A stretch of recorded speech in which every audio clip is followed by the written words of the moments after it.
श्लोक में ये कहा गया है क्या? नहीं ज्ञान सदृशम पवित्रम इह विद्यते।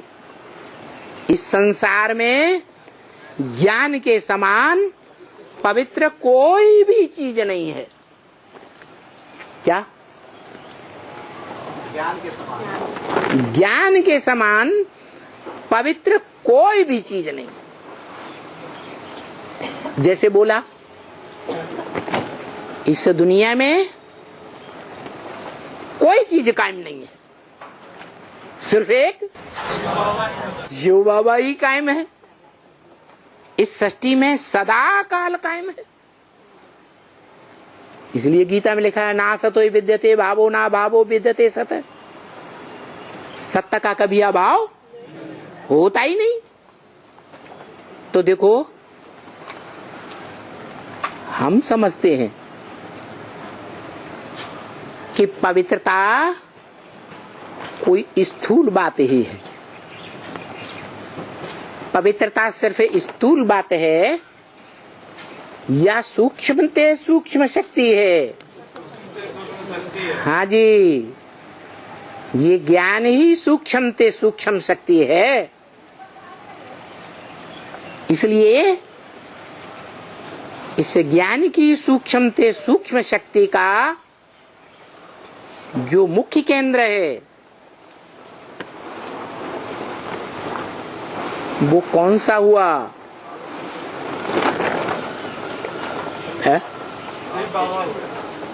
शिव बाबा। केंद्र माने स्थान।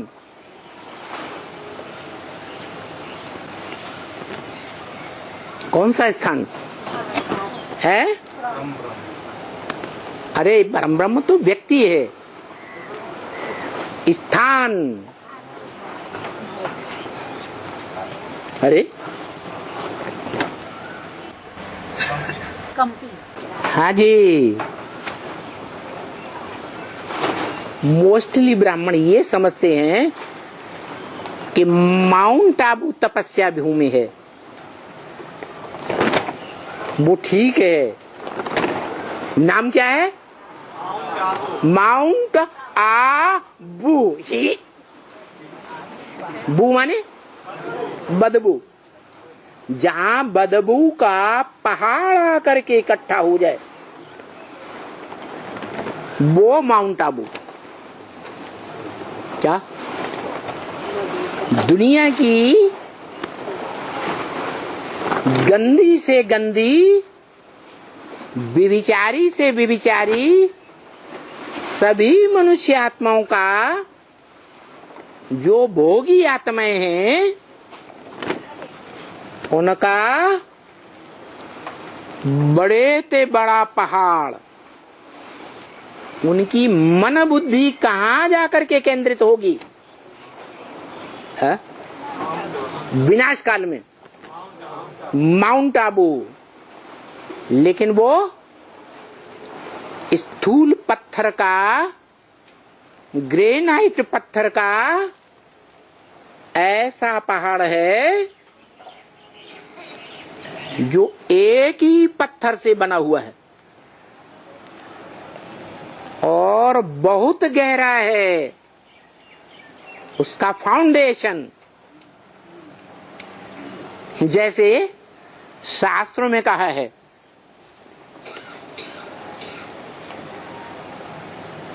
ब्रह्मा और विष्णु से कहा गया ये लिंग का आदि और अंत खोजो।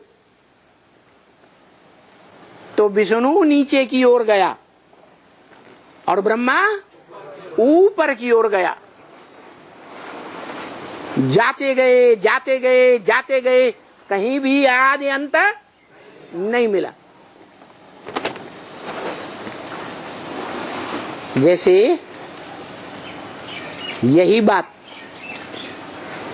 कंपिल में एक कालेश्वर नाथ मंदिर है, बहुतों ने देखा होगा। है? जिसने देखा हो हाथ उठाए। कालेश्वर नाथ मंदिर में जो काला लिंग का पत्थर है वो गड्ढे में रखा हुआ है। है? हाँ जी,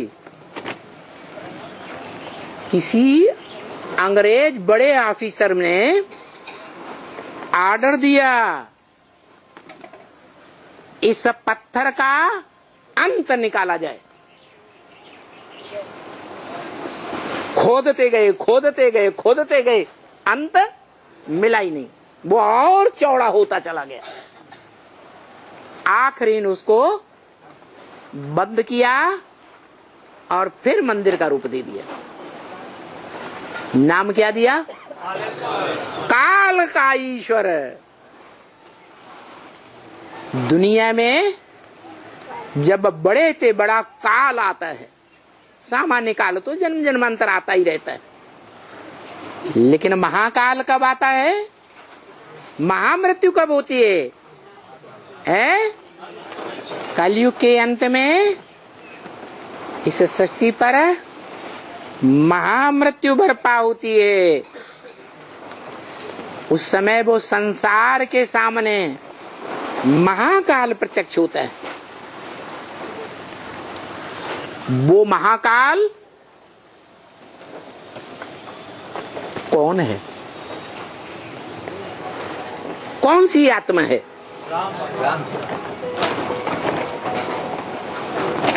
और धर्मराज कौन सी आत्मा है?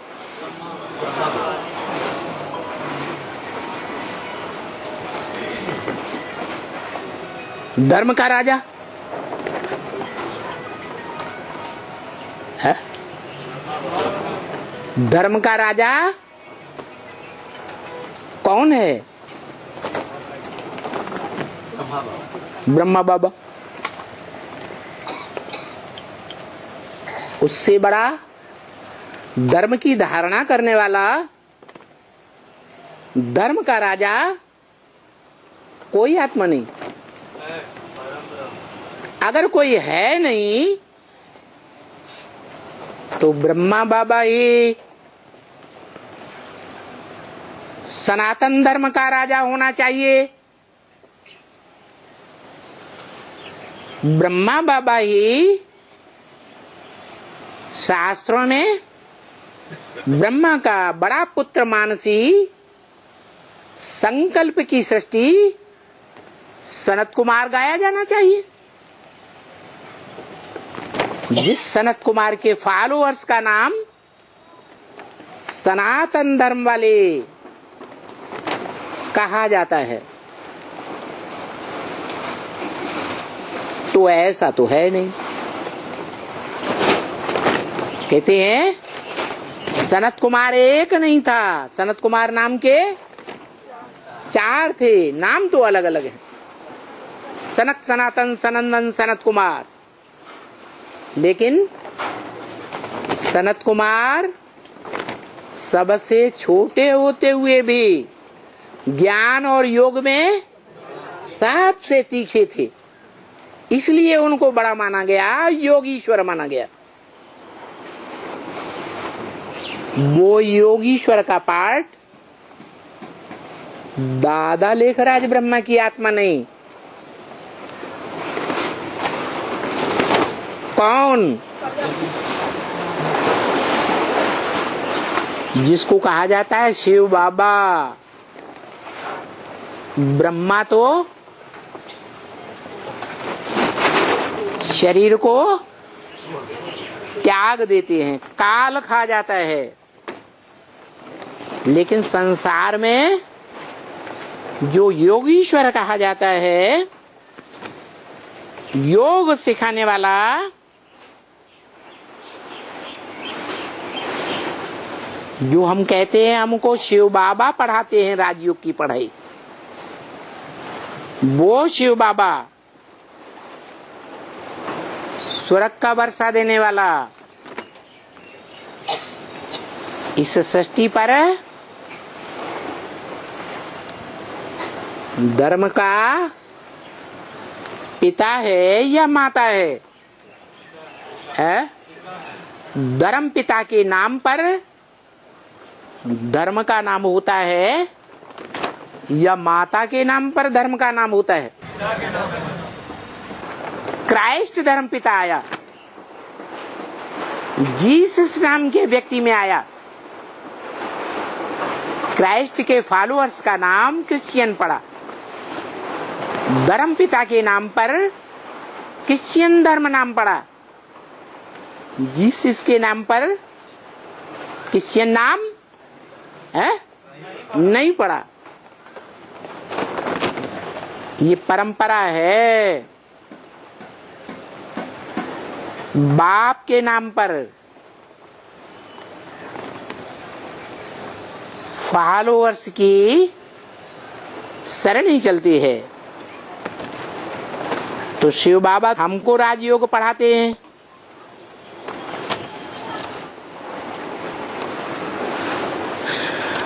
और शिव बाबा हमको स्वर्ग का वर्षा देते हैं। इतना ही नहीं, विश्व का मालिक बनाते हैं।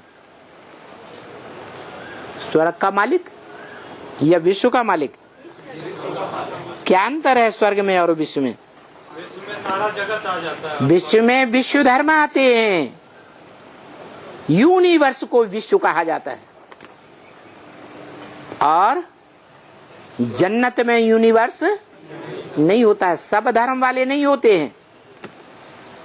तो सर्व धर्मों के ऊपर कंट्रोलर हम बच्चों को बनाते हैं। कौन सी पढ़ाई पढ़ाकर? राजयोग की पढ़ाई पढ़ाकर। जिस राजयोग की पढ़ाई कौन पढ़ते हैं? नहीं, वो राजयोग की पढ़ाई पढ़ने वाले जिनको ये राज का पता है वो क्या कहे जाते हैं? नहीं, गोप और गोपी कहे जाते हैं। क्या राज है? गोप और गोपी। जिन्होंने ऐसा पार्ट भगवान के प्रैक्टिकल रूप के साथ बजाया, जो राज की बात उन 16,000 के अलावा गहराई तक तो कोई भी नहीं जानता। जानता है? नहीं जानता है। जिन्होंने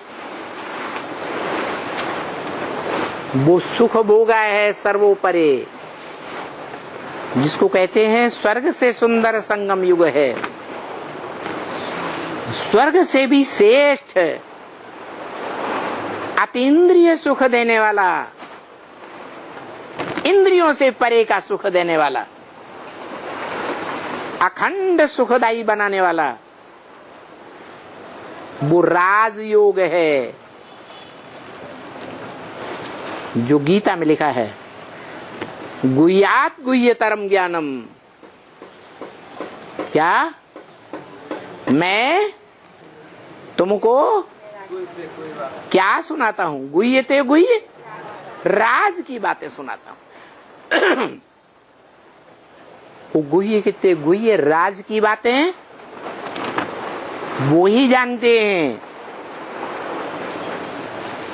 जिन्होंने गोप गोपी बन करके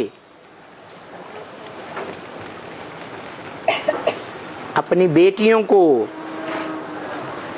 अपनी बहनों को, अपने परिवार की कन्याओं को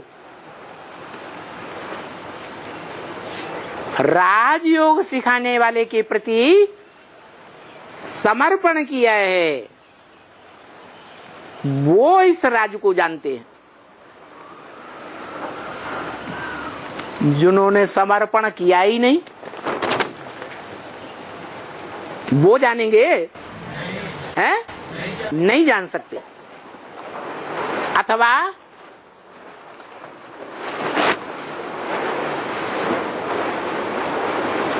जो समर्पित तो हुए परंतु राजयोग की स्टेज पर अंत तक ठहर ही नहीं सके, भाग खड़े हुए, दूसरों की बातें सुन करके बरगलावे में आ गए। वो श्रेष्ठ नंबर के राजयोगी कहें या 16,000 की माला में नीचे नंबर में आने वाले कहेंगे। इसलिए बोला कि शिव बाबा हम बच्चों को संपूर्ण स्वर्ग का मालिक बनाते हैं। कि त्रेता के अंत में जो सेमी स्वर्ग कहा जाता है उसका मालिक बनाते हैं। हा? कहाँ का मालिक बनाते हैं? हैं?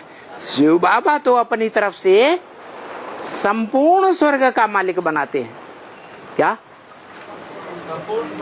संपूर्ण स्वर्ग का मालिक। लेकिन बच्चे कोई बनते हैं और कोई नहीं बनते। जो नहीं बनते हैं उनकी संख्या ज्यादा है या जो बनते हैं उनकी संख्या ज्यादा है? उनकी संख्या बहुत है। इसलिए बोला कि 16,000 की संख्या में आने से तो अच्छा है साहूकार बन जाएं।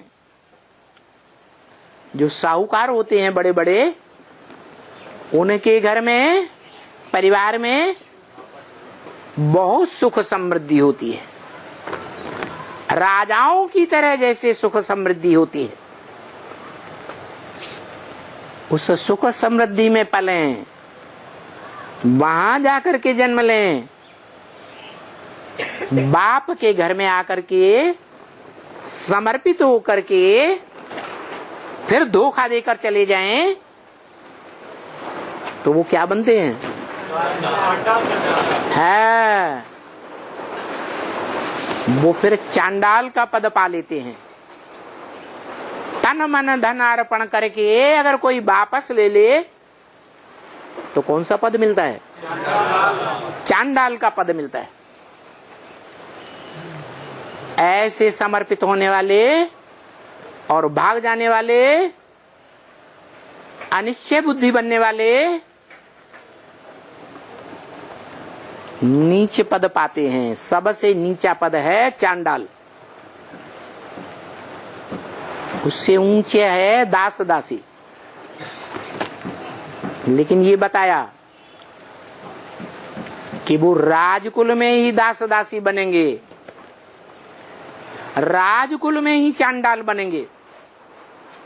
क्या कहा है? जिनको धोखा देकर गए उन्हीं के सामने नाक नीची करनी पड़े। और इसी युग में, इसी जन्म में नाक नीची करनी पड़ेगी या अगले जन्म में? इसी जन्म में। जैसे राम की राजगद्दी का चित्र देखा होगा। देखा? किसी ने देखा? हाथ उठाओ। बहुतों ने देखा। उस राजगद्दी में दिखाते हैं कि उस राजधानी में जो राजगद्दी के रूप में दिखाई गई है उसमें राजा रानी भी बैठे हैं, सिंहासन पर विराजमान है। उस सिंहासन के ऊपर छत्र छाया है, माने उन पर भगवान की छत्र छाया सदैव रहती है। दूसरी बात, जो दूसरे धर्म में कन्वर्ट होने वाली आत्माएं हैं, बड़े भाई को धोखा देने वाले विधर्मियों के पक्के बीज हैं, जो आदि में तो बड़े भाई के सहयोगी बनते हैं। किसके सहयोगी? कौन? राम की राजगद्दी में जो चित्र दिखाया है वो ये बात स्पष्ट होती है कि आदि में तो उन्होंने थोड़ा सहयोग दिया, लेकिन मध्य में और अंत तक भी, जब तक पूरी राजधानी स्थापन होती है तब तक सक्रिय विरोध करते हैं, मिलकर विरोध करते हैं। देखो, आदि में जिन्होंने सेवा का बीज बोया वो बड़ी बात हो गई या छोटी बात हुई? क्यों? खेती में भी मौसम शुरू होता है और मौसम शुरू होते ही आदि में जो बीजारोपण कर देते हैं तो उनको फल अच्छा मिलता है, फसल अच्छी मिलती है। और जो लेट कर देते हैं उनको फसल अच्छी नहीं मिलती। तो ये नियम का भी फाउंडेशन कहाँ पड़ता है? संगम युग में, भक्ति मार्ग में 2500 साल द्वैतवादी धर्म पिताओं के आने के बाद से लेकर कलयुग के अंत तक जितना भी सभी धर्मों में भक्ति मार्ग चलता है, अंधश्रद्धा का मार्ग चलता है, उस मार्ग में फाउंडेशन डालने वाली वही आत्माएं बनती हैं जिन्होंने ज्ञान को पूरी रीति नहीं समझा और न समझने के कारण बाप के श्रेष्ठ से श्रेष्ठ पाठ को भी नहीं पहचाना। न पहचानने के कारण वो शिवो अहम बन के बैठते हैं।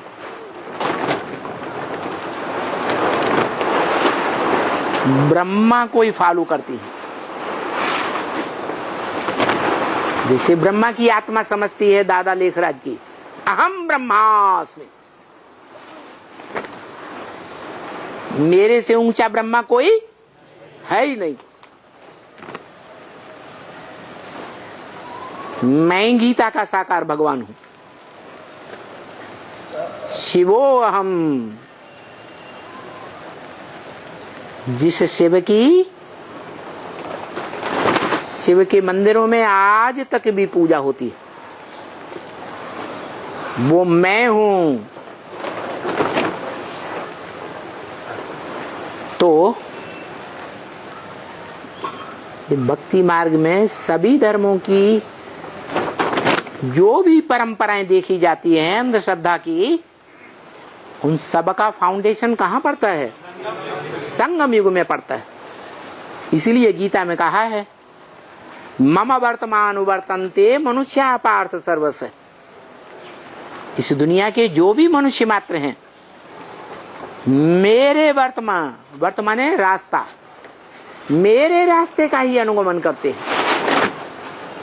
मैंने जीवन में जो रास्ता अपनाया उसी रास्ते पर चलते हैं।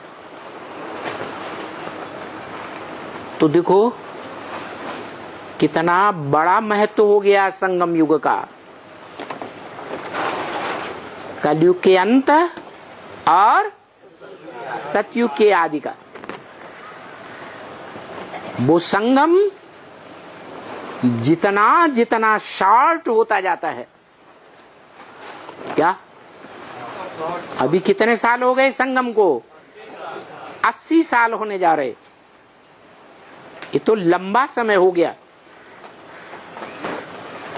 इस लंबे समय में जो आत्माएं, ब्राह्मण आत्माएं पुरुषार्थ करने के निमित्त बनी, उनके पुरुषार्थ का उतना मूल्य नहीं है जितना मूल्य अभी राजधानी की स्थापना होने तक आने वाले 10 वर्षों का मूल्य है। और अभी भी है। जैसे दुनिया में जो ऋषि मुनि हुए, रात्रि के निबिड़ अंधकार में, उस समय घड़ियां नहीं होती थी,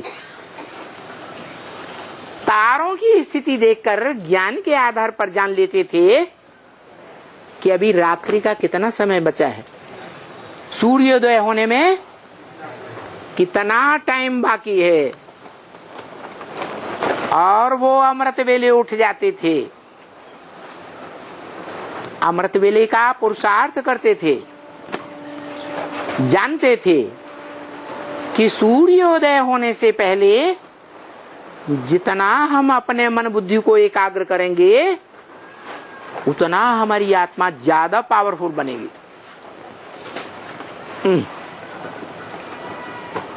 सूर्योदय होने के बाद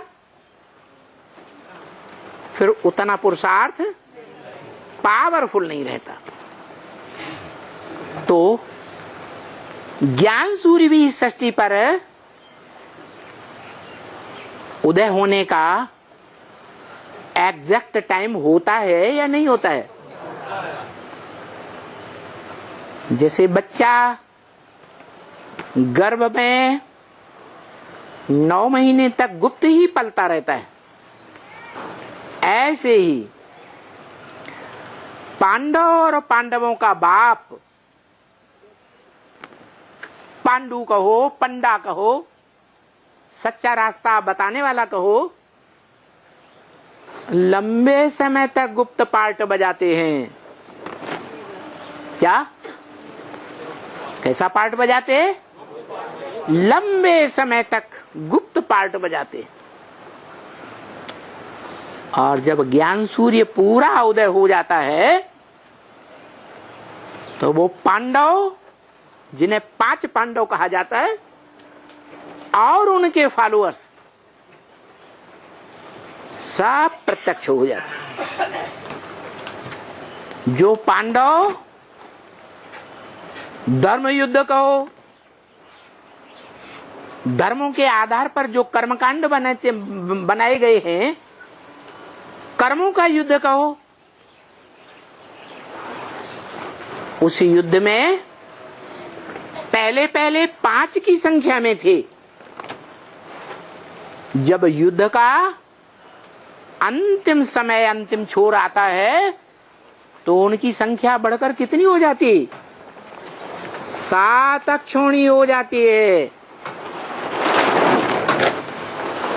कौरव, पांडव, यादव, दुनिया की सारी संख्या शास्त्रों में 18 अक्षोणी बताइए, जो वास्तव में 500-700 करोड़ की संख्या है। तो देखो, 18 अक्षोणी में से 11 अक्षोणी कौरव और यादव बचते हैं विपरीत बुद्धियों की सेना में। और सच्चाई के पाला में आने वालों की संख्या कितनी हो जाती? 7 अक्षोणी हो जाती। बताओ, वो 5 पांडव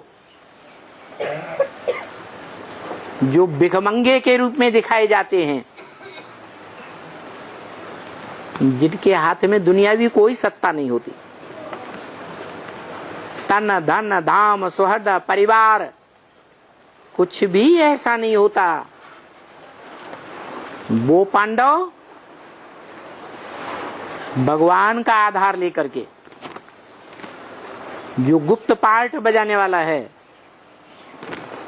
पर्दे के पीछे पार्ट बजाने वाला है, उसको पहचान लेते हैं। गीता ज्ञान के आधार पर पहचानते हैं। जिस गीता ज्ञान का जिक्र दादा लेखराज ब्रह्मा की वाणी में ब्रह्म वाक्यों में कहा गया,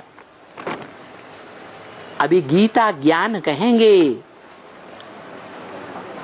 ज्ञानामृत नहीं कहेंगे, क्योंकि अमृत पी करके देवताएं अमर बन जाते। अभी वो अमरनाथ प्रत्यक्ष नहीं हुआ है। क्या प्रत्यक्ष? तो क्या अमरनाथ का प्रत्यक्षता रूपी उस आत्मा का जन्म भी नहीं हुआ है। क्या कहा? 10 साल पहले ही बता दिया। जो अमरनाथ सागर मंथन में मुख्य पार्ट बजाता है,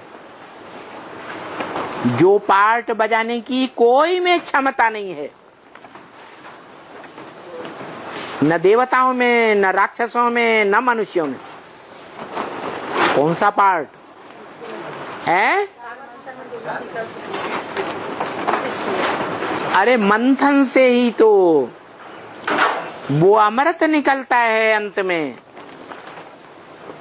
जिससे देवताएं अमर बनते हैं। लेकिन वो अमृत तो अंत में निकलता है, और क्या पहले निकलता है? हालाहल विषय वासना का भंडार निकल पड़ता है। वो भंडार ब्राह्मणों की दुनिया में भी, बेसिक ब्राह्मणों में भी और एडवांस ब्राह्मणों में भी पलता है। इसलिए प्रत्यक्षता नहीं हो पाती, क्योंकि जिनके बीच वो विषय वासना का भंडार पलता है जीवन में, वो एक ब्रह्म वाक्य को पूरा फॉलो ही नहीं कर पाते, समझ ही नहीं पाते। कौन सा वाक्य है? वो तो महामंत्र है, वाक्य नहीं है। मनमहानाम भव ये मंत्र है, महामंत्र, पूरा वाक्य नहीं है।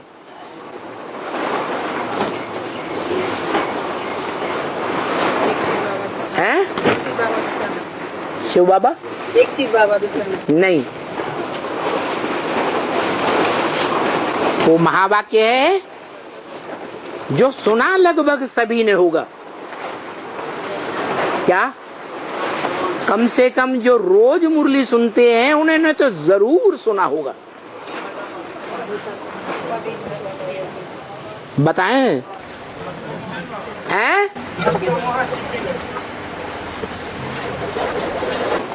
तुम बच्चों को शंकर को फॉलो नहीं करना है। क्या महावाक्य? नहीं याद आया? मुरली में सुना नहीं? सुना, लेकिन एक कान से सुना, दूसरे कान से निकाल दिया। सुना कि नहीं सुना? शंकर, जो शंकर नाम पड़ता है, वो संकरण की वृत्ति है, उसके अंदर स्वभाव संस्कार में है। और वो संकरण का स्वभाव संस्कार जब से द्वैतवादी द्वापर युग शुरू होता है, तब से उस आत्मा में वो स्वभाव संस्कार सबसे जास्ती पलता है या कम पलता है? क्यों है?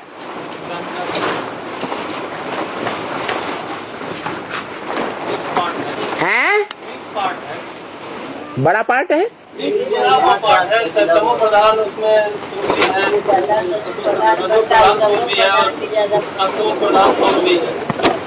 वो पार्ट इसलिए पलता है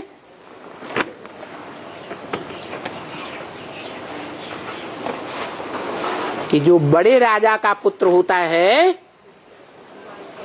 और छोटे मोटे व्यक्तियों का पुत्र होता है, वो दोनों कुसंग में आए तो ज्यादा खतरनाक कौन बनता है?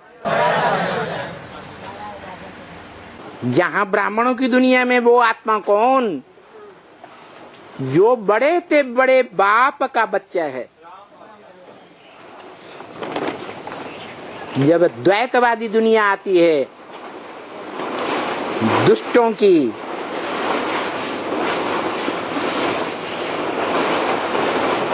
दुष्ट युद्ध करने वालों की, दुष्ट शासन करने वालों की, उस दुनिया में बड़े ते बड़ा आरंभ से ही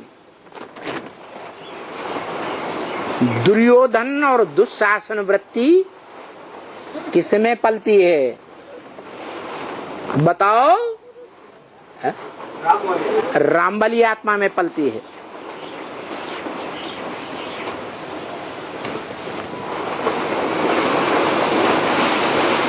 बीज रूप में पलती है, पत्तों के रूप में पलती है, टहनियों के रूप में पलती है, फलों के रूप में, फूलों के रूप में पलती है, या बीज रूप में ही पलती रहती है। बीज माने मनसा के संकल्प। और सबसे पावरफुल चीज क्या होती है? संकल्प। ऐसी पावरफुल आत्मा जो दुनिया के द्वैतवादियों के बीच बड़े ते बड़ा दुर्योधन दुशासन बन जाती है, जिसके लिए मुरली में बोला जाता है एक वाक्य, क्या? ऐसी कोई बात नहीं जो तेरे नहीं, बच्चे तुम्हारा बाप आया हुआ है। क्या बात आती है? बच्चे तुम्हारा बाप आया हुआ है। एक तरफ बाप कहते हैं मन मना भव, कैसे चलो? मेरे मन के संकल्पों को पहचानो कि बाप क्या चाहता है,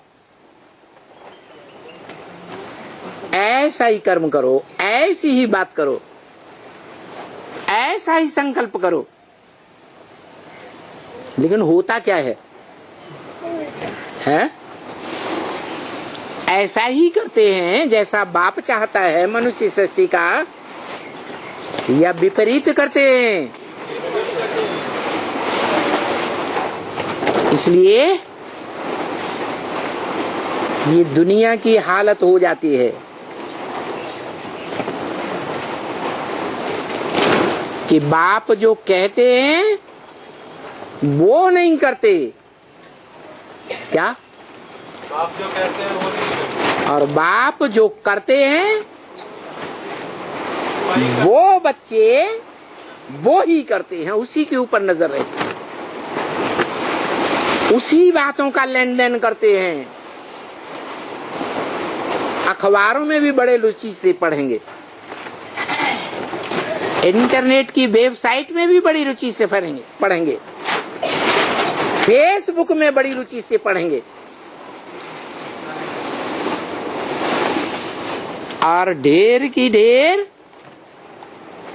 दूसरों की बातें सुन सुन करके माथा खराब करते रहते हैं। इसलिए बाप कहते हैं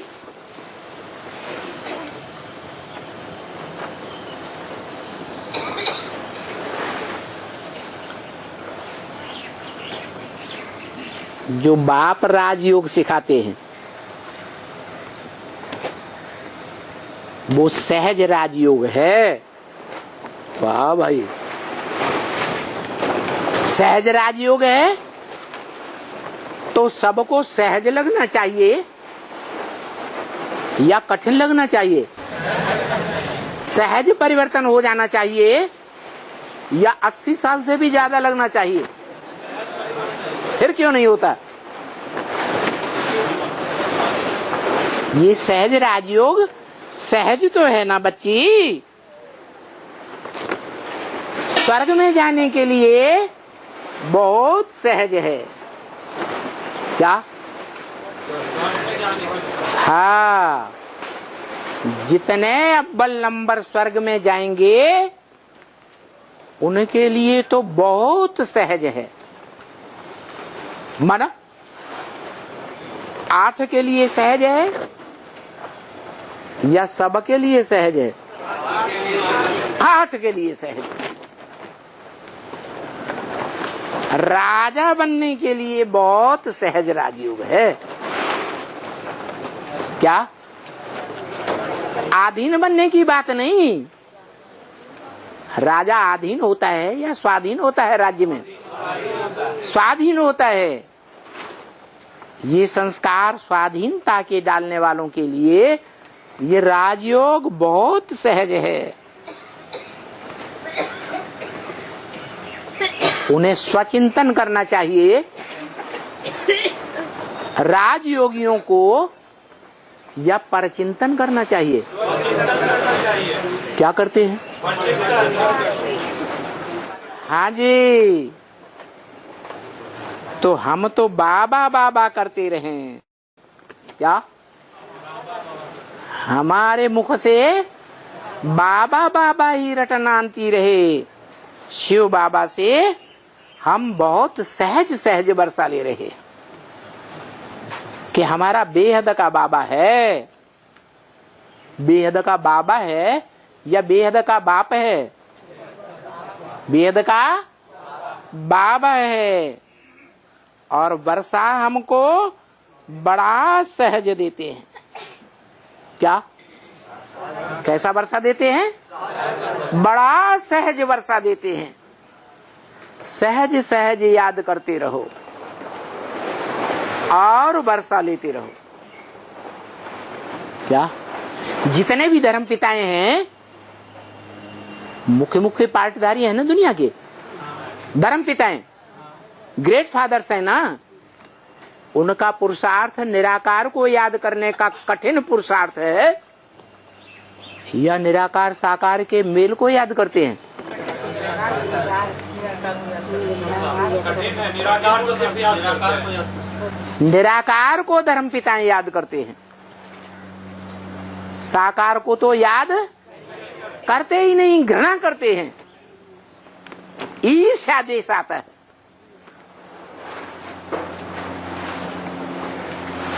और बाबा राजा बनने वाले बच्चों का पुरुषार्थ बड़ा सहज कर देते हैं। क्या सहज कर देते हैं? निराकार को याद करने का तरीका बनता है। हाँ, छोटा रूप याद नहीं आता है तो क्या करो? अरे बड़े रूप को ही याद करो।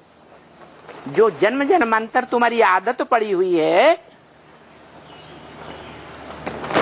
बुद्धि का योग साकार में लग जाता है। अटैचमेंट साकार स्वरूप में हो जाता है कि 63 जन्म आत्मा में होता रहा, साकार में होता रहा। तो ये बहुत सहज है। क्या? निराकार ज्योति बिंदु आत्मा नहीं याद आती है तो कोई बात नहीं। क्या करो? 500-700 करोड़ की जब सदगति हो सकती है, मुक्ति हो सकती है, तो हमारी नहीं हो सकती। लेकिन उनकी थोड़े समय के लिए होती है और हमारी लंबे समय तक हो सकती है। हमारे पुरुषार्थ में हमने अगर लंबे समय से उस साकार को पहचाना है और पहचान करके फॉलो किया है उसकी आज्ञाओं को, तो हमें लंबे समय की जीवन मुक्ति का वर्षा मिलेगा या अल्पकाल का मिलेगा? लंबे समय का मिलता है। इतना सहज वर्षा देते हैं। कहते ही हैं कि मुझे याद करो। बच्चे और वर्षे को याद करो। काय को याद करो? मुझे याद करो और वर्षे को याद करो। ओम शांति।